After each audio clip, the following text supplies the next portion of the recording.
एक समय की बात है, भरतपुर नामक एक गांव में शांति नाम की एक महिला रहती थी। मनोज नाम का उनका इकलौता बेटा है। बचपन में अपने पिता को खो देने के कारण उन्होंने उसे बहुत लाड प्यार दिया। अब मनोज बड़ा हो गया था, इसलिए शांति उसकी शादी के बारे में सोचने लगी। और फिर एक दिन, मनोज, अब तो तुमने अपनी शिक्षा भी पूरी कर ली है, तुम कोई अच्छी लड़की देखकर शादी कर लो। माँ, मुझे नहीं लगता कि इतनी जल्दी शादी करनी चाहिए। भले ही तुम नहीं चाहते, पर मैं तुम्हारी शादी देखना चाहती हूँ। तुम अपनी माँ की इच्छा पूरी नहीं करोगे। माँ, अभी आपको इतनी क्या जल्दी है? मैंने अभी तो शिक्षा पूरी की है। मनोज, मैं बचपन से ही संपत्ति और खेतों की देखभाल करके थक गई हूँ। मैंने जीवन में बहुत जल्दी तुम्हारे पिता को खो दिया था। मैं कोई ऐसी व्यक्ति चाहती हूँ जो जिम्मेदारी ले और मुझे आराम दे सके। यह काम तुम्हारी पत्नी ही कर सकती है, और वैसे भी मेरे जाने के बाद तुम्हें और तुम्हारी पत्नी को ही इन सभी चीजों का ख्याल रखना है, समझे मेरे बच्चे? हे भगवान, आपके पास बड़ी योजनाएं हैं। क्या आपके पास कोई और अन्य योजना भी है? क्यों नहीं, शादी के 1 साल बाद मुझे एक पोता दे देना, फिर मैं पूरा दिन उसके साथ खेलती रहूंगी। बाकी सब तुम्हें देखना है। ठीक है, आपने मुझे प्यार से पाला है और पिता न होने पर भी मुझे वो सब कुछ दिया जो मैं चाहता था। अब आपको खुश करना मेरी जिम्मेदारी है, इसीलिए आपको जो भी पसंद है मैं करने के लिए तैयार हूँ। शांति उत्साहित महसूस करती है। वो अपने बेटे के लिए योग्य लड़की तलाशना शुरू करती है और उसकी शादी पायल से करती है। शादी के बाद वो उसे घर की आती है।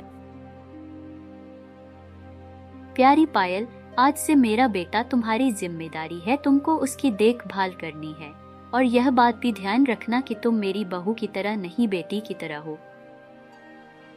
जैसा आप कहें माँ जी। शादी के बाद मैं यहाँ आने से डर रही थी, लेकिन आपकी बात सुनने के बाद मुझे सुकून मिला है। आप जो कहेंगी मैं उसका पालन करूंगी। सास और बहू दोनों एक दूसरे के साथ अच्छी तरह से घुल मिल जाती है। पायल को अपनी सास से कोई समस्या नहीं है। शांति उन सभी लोगों को दान देती है जो उनके घर पर आते हैं। वो किसी को मना नहीं करती, और पायल को अपनी सास का ये गुण पसंद नहीं है। जैसे जैसे दिन बीत जाते हैं, पायल की नाराजगी बढ़ती जाती है। फिर एक दिन, पायल, मनोज का जन्मदिन आने वाला है।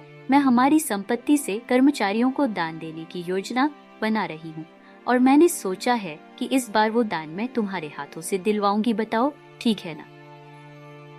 माँ जी, क्या मैं आपसे एक सवाल पूछ सकती हूँ? क्यों नहीं, जो चाहो पूछ लो, कोई संकोच मत रखो। तुम तो मेरी बेटी की तरह हो। मैंने देखा है कि आप हमेशा लोगों को उनकी जरूरत के सिवा भी दान देती हैं। अब हमारे घर में काम करने वाले लोगों की सभी जरूरत को पूरा करती हैं। क्या आपको नहीं लगता यह भविष्य में हमारे लिए एक समस्या बन सकता है? बताइए। अरे बेटा, अपने आप को परेशान मत करो।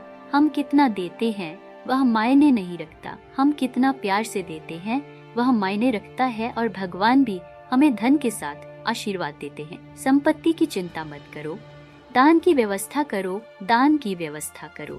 दान देने से कम नहीं होता, उल्टा हमारी पुण्य की संपत्ति बढ़ती है। ऐसा शास्त्रों में लिखा है ना। ठीक है माँ जी, जैसा आप कहें। पायल अपनी सास से कुछ नहीं कह पाई, लेकिन जिस तरह से उसकी सास पैसे खर्च कर रही थी वो उसे पसंद नहीं आया। उसे लगा कि उसकी पति की मेहनत की कमाई बिना किसी वैध कारण के बर्बाद हो रही है।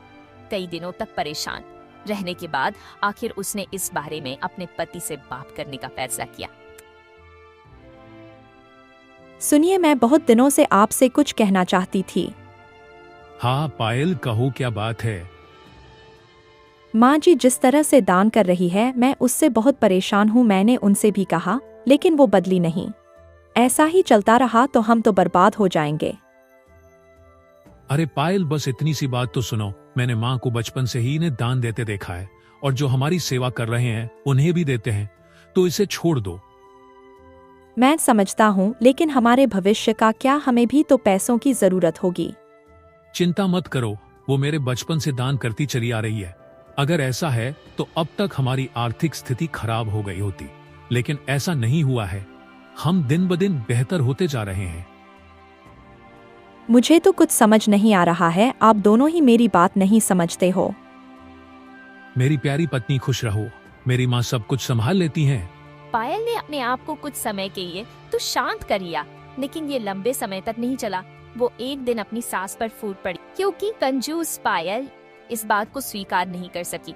वो गुस्से में शांति के पास आकर बोली, माँ जी, मुझे आपकी यह दान देने की आदत पसंद नहीं, बेहतर होगा हम लोगों को दिए बिना अपने पैसे बचाए, इसलिए अब से दान करना बंद कीजिए। पायल भगवान के सामने 1000 बार सर झुकाने की तुलना में दान कहीं अधिक शक्तिशाली है। फिर दान से घृणा क्यों? मैं आपकी कोई बात सुनना नहीं चाहती, अब से मैं आपकी यह दान देने की आदत सहन नहीं करूंगी। पायल की ऐसी बातें सुनकर शांति को गुस्सा आ गया और वो मुझसे में बोली, पायल सुनो, मैं तुम्हारा पैसा दान के रूप में नहीं दे रही हूँ। मैं जो कुछ दे रही हूँ वह मेरा पैसा है, और याद रखो, मैं तुम्हारी संपत्ति से या तुम्हारे पति की कमाई से दान नहीं दूंगी, और मुझे मेरे पैसे दान करने से तुम नहीं रोक सकती हो, समझी?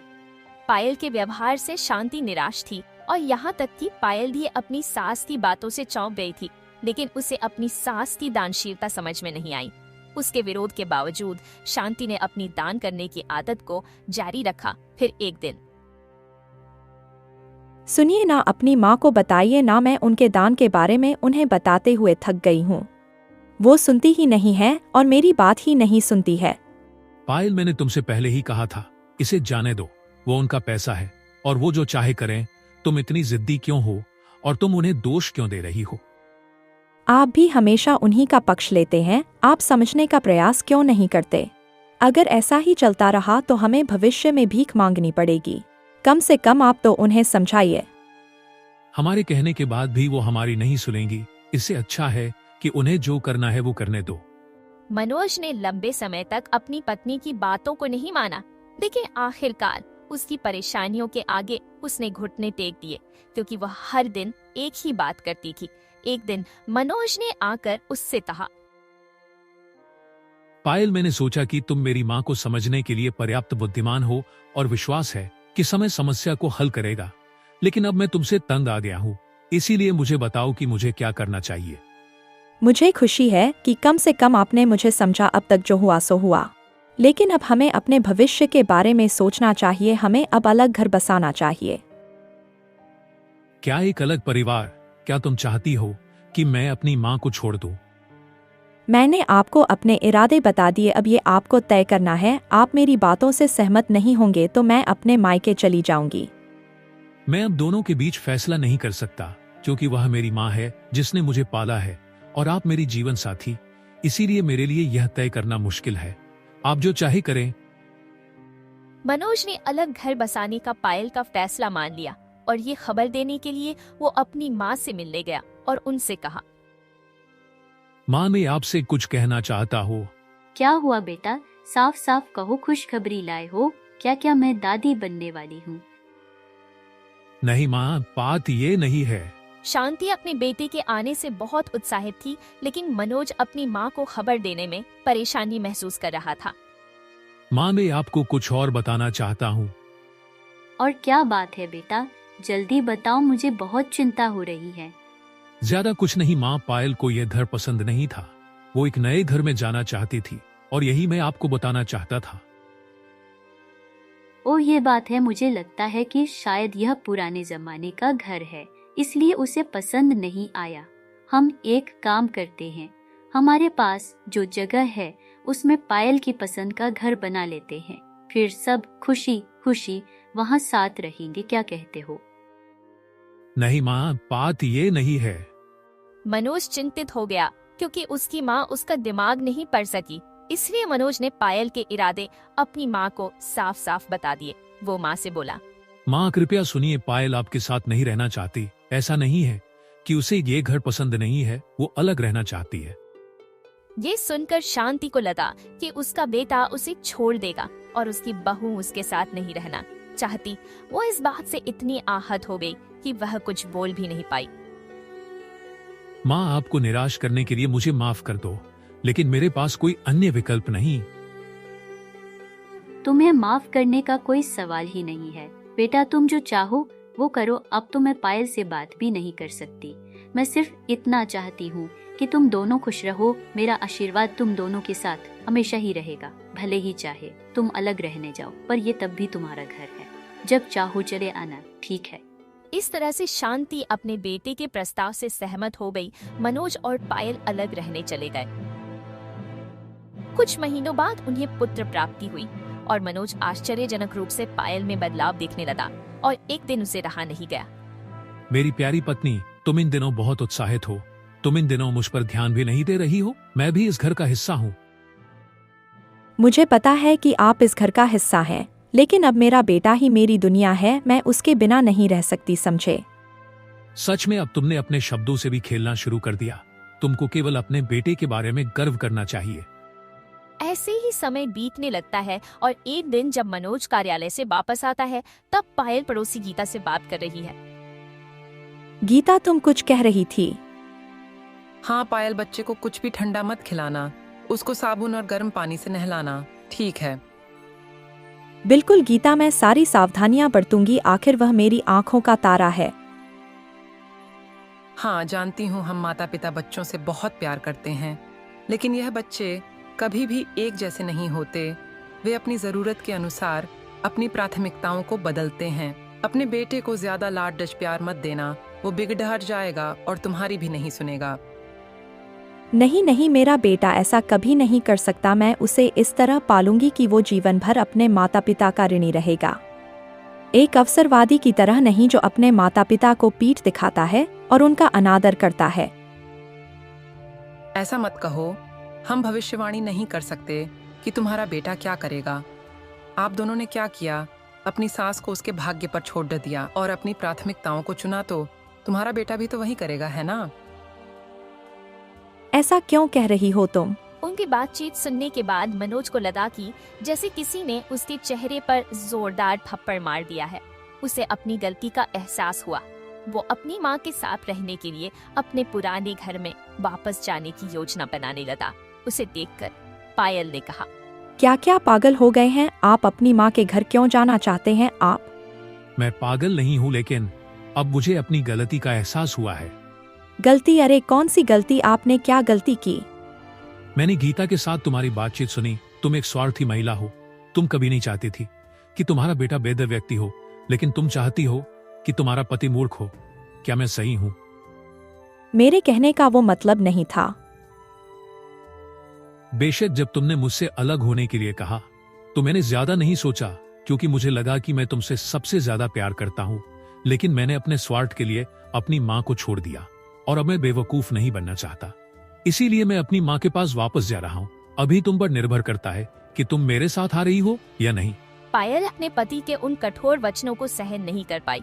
उसने एक बेटे को अपनी माँ से अलग करने के अपने गलत कर्मों के लिए पश्चाताप किया।